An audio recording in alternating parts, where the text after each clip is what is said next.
بسم الله الرحمن الرحيم. الحمد لله رب العالمين، والصلاة والسلام على رسول الله صلى الله عليه وسلم. maanta halka waxaan ka cadeynayaa anigoo ah General Muxyidiin Axmed Muuse inaan nabad qabo, dalkayga joogo, wax dhiban aanan qabin. warka ay sheegeen jeegaan laana uu been yahay. taas waa riyo Muuse uu ku riyooday isagoo soo jeeda.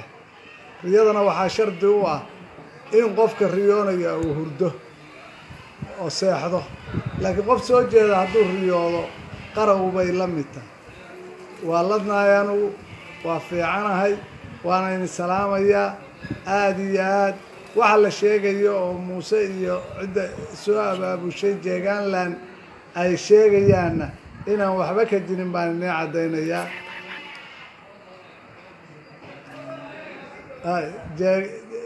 inaan waxba ka jirin baan idin cadeynayaa. waana mahadsantihiin. والسلام عليكم ورحمة الله وبركاته.